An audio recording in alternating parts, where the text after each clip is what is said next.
What's up guys, it's Saber from the Neighborhod coming back at you with another attack strategy video. In this case, we're going to be talking about the queen charge hog strategy once again, and today what we're going to be looking at is when is it a viable strategy? What things in an enemy base make me think, let's do queen charge hogs? And so the first base we're going to look at today is an attack from Kick Fritz in the last war. It's going to be this one against number 10. So let's get right to the drawing board and see how we plan this attack and what specifically to look for when we're thinking hogs. Alright guys, so let's get right into this base. So the first thing that you're always looking for in any kind of hog raid is the enemy queen. And so I'm just going to highlight some things in blue. The enemy queen is really deep in this base. So the question first of all is how do we get to her, and how do we not only get her but get other things of value? Because let's say that we just did kind of a basic queen charge with maybe a wrecker from this 12 o'clock direction moving towards 6. Well, we get an Inferno Tower and we get the queen, and maybe we get a couple of expos, but we're sending our queen into a really high damage area against 4 expos, the Inferno Tower, likely the Eagle Artillery at that point, and it's just not a great plan. Even if you pull off the victory and kind of get everything that you want out of that, your hog pathing is going to look something like this, and the hogs still have to deal with more than 75% of the base, and there's no guarantee that your queen will get up. Or stay up, excuse me. So the question then becomes, how can we get our queen in an efficient manner and not just get the queen, but also get value with her? And so when you're looking at a hog raid, you have to think about now that things have changed for Town Hall 13. There's a lot of different factors that go into the planning, right? So for all intents and purposes, the royal champion basically functions as another queen. And you do have your royal champ. So you can deal with one of the 2 queens with your hogs if you're sending the royal champ with them. So you either need to get the archer queen or the royal champ. Or both, ideally, but if you can get one, you can get away with it. In this case, though, they're right next to each other, so hopefully if we get one, we could get both. So the question is, how can we pull this off? Well, here's kind of the thought process, right? You could say, maybe I'm going to charge in from this angle, right? Maybe I'll go in from here, and I'll put like, I don't know, maybe I'll say that I put a jump spell over here, right? And I just jump in, and maybe I funnel on that side and this side, and I have my queen charge out that whole area and sort of move towards the center. Could that work? Yeah, it's a feasible plan, and your hogs would walk around the edge, but you'd be dealing with back-end Inferno Towers, and that's always kind of difficult. Or you'd be dealing with a back-end Town Hall. And I say that because your hog path would either be this, right, or it would be this, clockwise or counterclockwise, depending on which way you go. And either way, you're dealing with something that's not necessarily the best, so that's kind of difficult, right?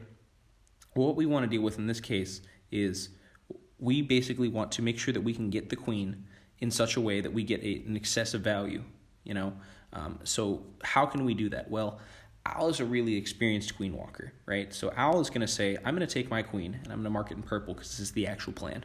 I'm going to mark the queen, and I'm going to go kind of like this. I'm going to walk her along the edge. I'm going to break her in, and I'm going to take the alleyway. And you might look at that, and you might say, what the heck is he thinking? Well, let's kind of do it step by step, right? Let's say I have a wizard over here, right? And we knock out these 2 buildings. All right, well, the queen is not going to go left. And let's say we have a bowler down here, and he knocks out these couple of buildings, or maybe it's these couple of buildings, I can't quite remember. And you have a baby dragon over here, and he knocks out this building. Well, now you have a funnel for the queen, right? She's not going to go that way, and she's not going to go this way. So that means basically the queen is going to walk, going to knock out all those defenses, right? So she's going to start here, going to work her way up, maybe knock out all of these. Then she's going to work her way into the middle. Well, how do you get into the middle? Well, we could wall wreck her in, but the Town Hall's right there, so that's maybe a waste. So what he's going to do is, what you're going to see is wall breakers are going to come in, and I will do those in a, let's say a pink color for wall breakers. You see wall breakers here and then here, and eventually it's going to open up kind of these sections of walls, right? And we're getting a little bit messy now, so I'm going to kind of clear the screen a little bit. But let's say that all that happens, right? We have a wizard, and we have the queen kind of moving in, and we have a funnel on the other side. So I'm just going to do the funnels in black, if that's all right with you guys. So let's say that we have our 2 funnels now set up, right? So our one funnel is looking something like this, and I'm just drawing those L's as like kind of bars that she won't path towards, let's say, right? So those are our 2 funnels. She's going to work into that center if she wall breaks through. All of these defenses are going to be going down, right? And if you wall break additionally, she's going to head in there, and she's going to be able to get all of this, basically, and she's going to be able to get to that queen, assuming those wall breakers work out. So we've now eliminated a huge chunk of this base, right? Our funnel is looking something like this. What's our hog path? Well, let's do the hogs in red for clarity. But if all of this works, right, we're dealing with a hog path where we want to send in kind of mass force from this 9 o'clock to 12 o'clock end, and those guys are going to move something like this, where they kind of path up and around and up and around. And in this case, you're leaving the Inferno up a little bit longer, but you haven't used your siege machine yet either. And what Al is going to do in this case is he's going to send in his king and his siege barracks, let me zoom in here, onto the edge up here, right? So king, and I'll put SB for siege barracks, and they're going to kind of clear this edge out. And that's going to keep the hogs inside of the base, and they're going to clear things out.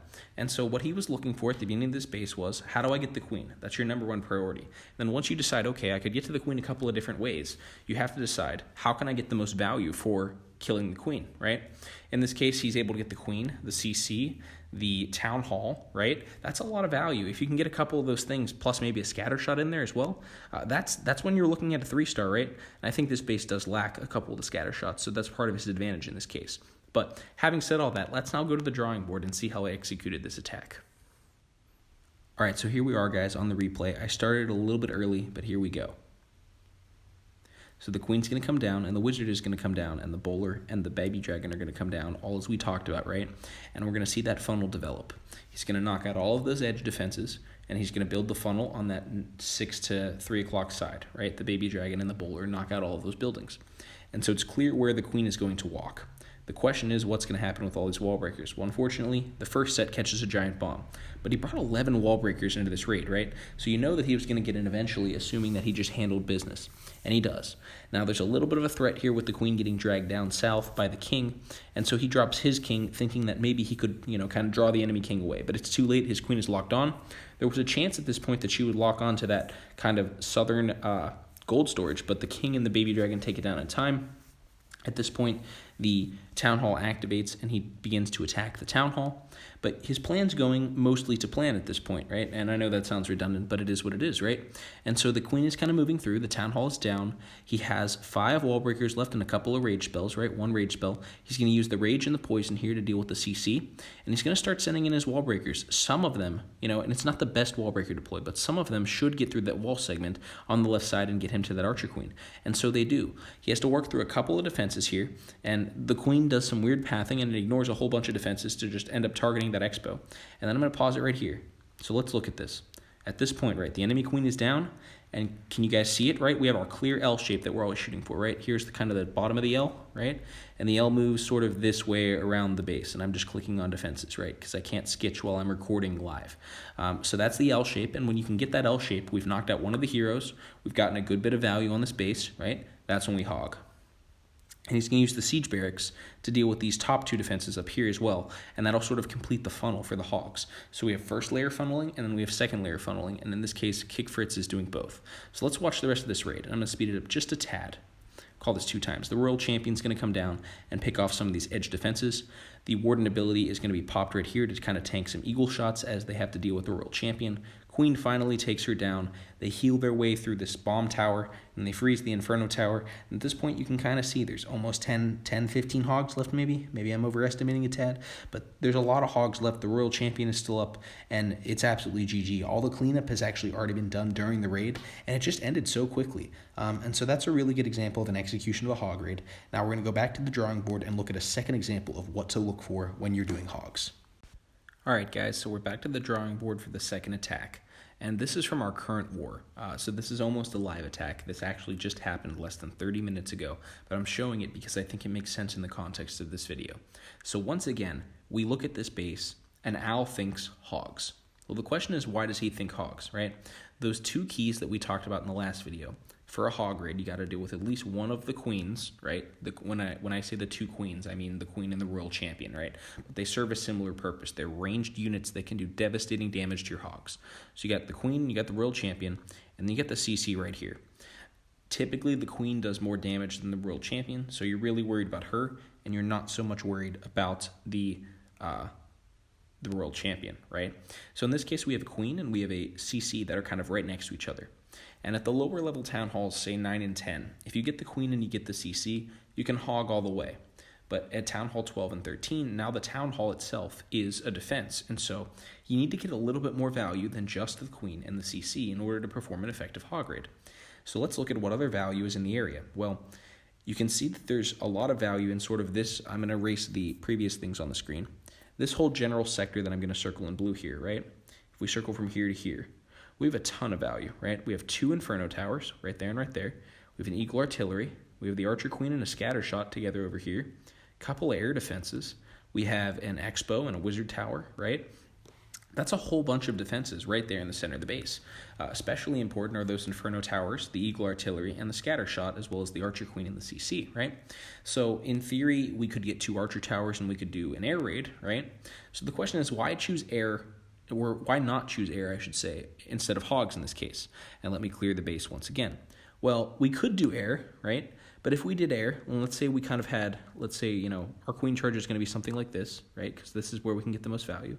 If we did air, it makes an L shape, right? As you can see, and I'm sorry I did that in the same color. But when you have an L shape like that, especially in terms of defenses, hogs are superior to like a mass dragon or a mass E-drag attack.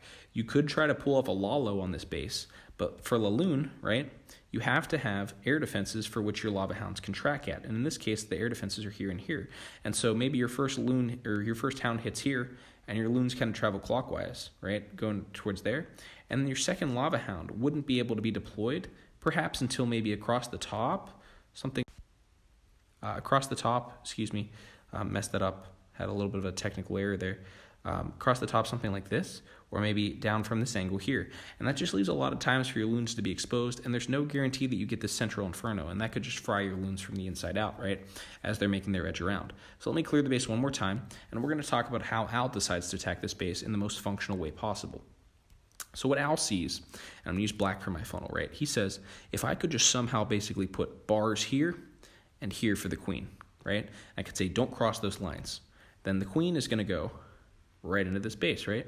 And if she goes into the base, right, look at it. There's a whole bunch of things she can take care of. There's an Inferno Tower here that's very valuable. There's an Eagle Artillery over there. There's an enemy Archer Queen, as well as an enemy King, a Scatter Shot, right? Another Inferno possibly. There's a whole bunch of value in there. So the question is, how can we go about making that happen, right? And so the first thing that Al is he is going to try and basically build his funnel in such a way so that the queen charges in. So on the top side, he can use a baby dragon right here, and that baby dragon will basically take care of these 3 buildings. On the lower end, he can use balloons, and I'm going to use red for balloons here, to knock out this archer tower. And if this archer tower gets knocked out, right, the ring is broken. If you deploy a queen and you start her like here, right, she's going to go 1, 2, and then kind of work her way back, 3, 4, and then somehow you got to break her in. In this case, Al is a master wall breaker. He's very comfortable using his rage spells with wall breakers, right, to break his queen in. And so we're going to assume that all these buildings go down and the queen goes in. And that queen's goal is to knock out all of those buildings we talked about. So she's going to go about doing that. Going to have to use a couple of rage spells to do it, but it's going to look something like this at this point, right? The queen is going to have knocked out a whole bunch of these things, right? And at that point, you have your clear L shape for our hogs, which I'm going to draw in black, to basically work their way around the base. Right? And here's the other thing, guys. You still haven't used your siege engine, right? And you still haven't used your barbarian king because it was an easy funnel to get a whole lot of value. So in this case, you're going to see king and siege barracks up there on the top side basically working the edge. And what they're going to do is they're going to distract some outside defenses. They're going to make sure the hog pathing stays on point, and they're going to ensure that the Grand Warden, who I'm going to put in, I'll use him in pink, right? He's going to come in with the hogs along the town hall side, and he's going to be able to protect them over the town hall. And once the hogs sort of hit this sector in the middle here, right, where I'm circling and kind of shading, there's going to be a decent amount of distraction for those defenses towards the siege barracks and king. And the hope is basically that that'll give the hogs a better chance of moving through the base. And in this case, we're also assuming the royal champion just comes with the hogs, right? So she can deal with the enemy royal champ if she doesn't get picked off by the king. But that's basically the plan here. And so let's see how it worked out in practice. And I hope you guys kind of understand a little bit more now the planning and technicality of why you might choose hogs over, say, Laloon in this case. All right, guys, now we're back to the drawing board. So let's see how this raid was executed, just like how we talked about it in planning. So Al is going to start with that queen charge from this kind of 9 to 6 angle, right? He's going to start with the queen charge. He's going to use a couple of test wall breakers, but unfortunately they get picked off by the Inferno Tower. The good news is they did confirm that there are no bombs. As we talked about, he's going to use a very simple funnel, a couple of balloons on one side and a baby dragon on the other. He's going to freeze that Inferno Tower and use raged wall breakers to break his queen in. And now that the funnel has been created, there's nowhere for her to go but into the base. And so she's going to gradually advance deeper into the core, picking off some of those defenses that we talked about, right? At this point, she's taking care of an Inferno and the Expo there, right? Now a Wizard Tower. Then she's moving on to the enemy Archer Queen and the CC. Because these two things are so close to each other, she can actually poison the enemy queen and the CC, and she avoids using that rage immediately. She does eventually drop it so that she can work through the CC a little bit quicker, but at this point, she's getting a lot of value already, right? You're going to see a couple of balloons come in from the bottom there to try and pick off that Archer Tower, and that's just basically kind of a steal grab, right? You can knock out the Archer Tower and the cannon with a single loon, 2 defenses for 5 space. That's a no-brainer. The queen is going to have to charge through the enemy king, right? And at some point here, she's going to have to pop her ability, so there it is. But that allows her to get the eagle, the king, and she's going to move up towards the Warden Tower. And we still have a functioning queen, a healthy queen, and now we're going to start deploying our hogs, as we talked about, right? Royal Champion, Hogs and Royal Champion, Hogs and Warden advance towards the Town Hall, Earthquake to activate the Town Hall, and you're going to see the Warden ability go off to protect them from that Giga Tesla. The freeze effect slows them down just a tad, but you can see that the Siege Barracks is now coming in from the top, and the idea there is, as these Hogs sort of round the corner, there's going to be a certain level of distraction for the exterior defenses towards that King and that P.E.K.K.A. that came out of the Siege Barracks, right guys? That's kind of the goal, and additionally, reinforcement Hogs hopefully coming out of the bottom there, and there they are now. So now we have a hog pack of approximately 15, 16 hogs, still up, still kicking. We have a royal champion that still has an ability and a full health king. And we still have a heal spell, so that should be enough to get these guys through the rest of the base. And you can see the queen is still up too. Right about now, you know, if you're the defender, you're kind of thinking, uh-oh, we're wrecked. And you can see that that is the case, right? We're still dealing with about 10 surviving hogs. The royal champ pops her ability and all the defenses kind of go down a little bit in health. And he's left with a couple of extra wall breakers, which he brought because if you're ever doing a queen charge with wall breakers, you need to make sure that it's going to work, and so you need backups. But that's basically it for this video, guys. I hope you can understand a little bit better why choose hogs over a different strategy. I'm just kind of starting this new, like, why should I use this attack strategy / base identification series. And if you guys like this kind of content, please let me know in the description. It is newer, it is different from our typical war recaps and attack strategy content. It's more of a, hey, why use this over that kind of content. But anyway, if that's the case, if you do like the content that I'm producing and you enjoy watching replays from the Neighborhod clan, please like and subscribe, comment, all of those things. Helps us get noticed in the YouTube algorithm as a new and younger YouTube channel, and we really do appreciate the support. If this channel were ever to become kind of a big deal, I'm sure we'd be giving it back to you guys. So thanks again for all of your support so far. We just recently reached 85 subscribers. Really happy about that.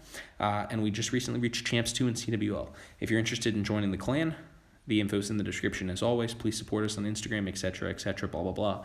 And this is Saber from the Neighborhood signing off for today. Thank you guys very much for watching, and have a great day.